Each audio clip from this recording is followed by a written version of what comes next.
I believe every conscientious Chinese person will not forget Mr. Sun Yat-sen. Perhaps many people know about Mr. Sun's 3 principles of the people and the 5-power constitution, but few discuss these political concepts and institutional designs. Where did they come from?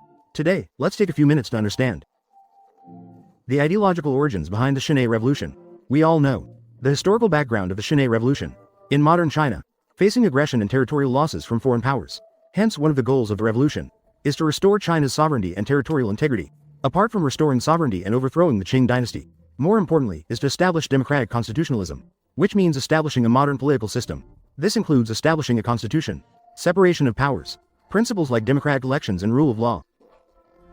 In other words, to achieve the transition from a feudal political entity to a modern nation-state. And in the history of human thought, the first political philosophical work to discuss the modern nation-state is unfolded. It's Hobbes's Leviathan from 1651. Hobbes believed that all men are created equal. This equality refers to nature endowing mankind with similar and equal abilities in both body and mind, whether in physical strength or intellectual capacity. Even though there are differences among humans, these differences are not significant enough to have a decisive impact. This similarity and equality lead to a possibility where even relatively weaker individuals have the ability to kill the strongest. Hobbes believed that apart from equality in body and mind, there is another important commonality, which is that humans are born to pursue happiness. To be more specific, Hobbes believed that happiness lies in the pursuit of it, surpassing the superiority of others. Although these are very common ideas, we cannot deny that in today's society, the standards of worldly success are often linked to these common beliefs. Many people also find happiness in this.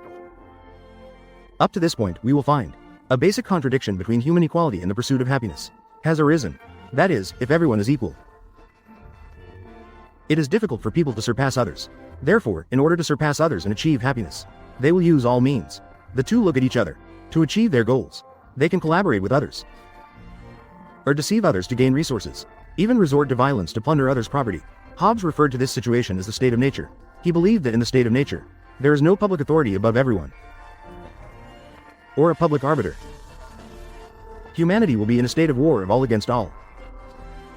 Faced with this state of nature, Hobbes proposed 2 natural laws of modern natural law theory. First, seek peace and keep peace. Because everyone has a natural right to self-preservation of life and property security. If everyone uses all means, you cannot expect others' kindness, tolerance, and forbearance. The end result will definitely be that no one can protect themselves.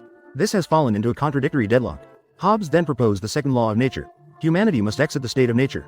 Everyone must give up their rights to all things. Instead, submit to a voluntary combined public authority, or a powerful sovereign, in exchange for peace and order. That's all for now. We will find the foundation of modern natural law.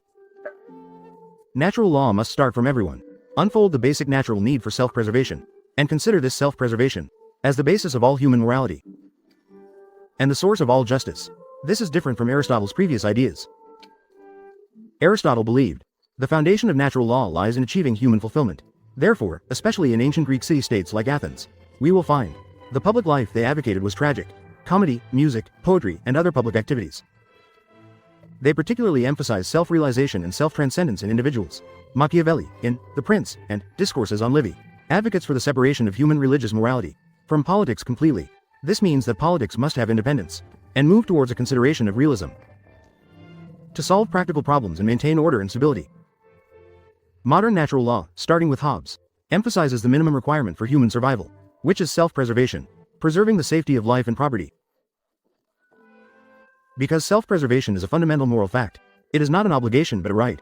Therefore, modern natural law scholars believe that establishing a state authority, or, in other words, establishing the sole legitimacy of a political society, is its sole moral virtue, lies in its ability to safeguard the right of individuals to self-preservation.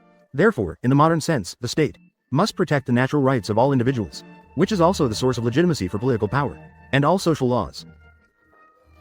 It differs from the kind found in medieval kingdoms, virtuous living derived from religious beliefs, nor does it seek to pursue political ideals such as city-state republics.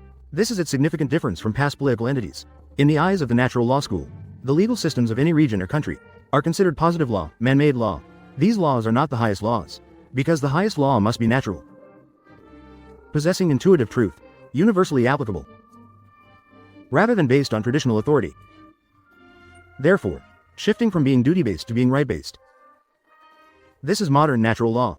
A distinguishing feature from ancient natural law It is also a key emphasis of modern liberalism, especially during the European Enlightenment and the period of the American independence movement.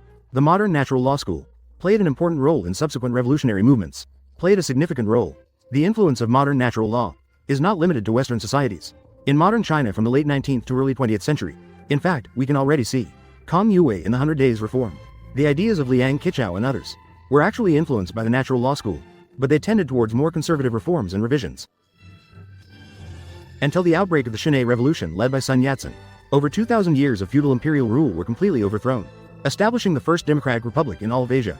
Republic of China, 19,121,949. In Dr. Sun Yat-sen's Three Principles of the People, we can see the modern natural law school emphasizes the idea of sovereignty residing in the people, natural rights of individuals, the spirit of rule of law and the universal application of legal systems, especially in terms of institutional design, to prevent the abuse of governmental power. Dr. Sun Yat-sen also designed the Five-Power Constitution to balance the various branches of government. This actually originates from the Western system of separation of powers. This is where we will stop. We will find modern natural law school answered two important philosophical questions. One is why humans abandon the state of nature and choose to enter a political society. The other is since politics for humans is an indispensable natural choice, then what kind of society should we construct that is based on human nature and is rational and just? Of course, Hobbes' choice in Leviathan is through a social contract, where everyone transfers their rights to an absolute sovereign, whereas another British philosopher, John Locke, has a completely opposite view on this.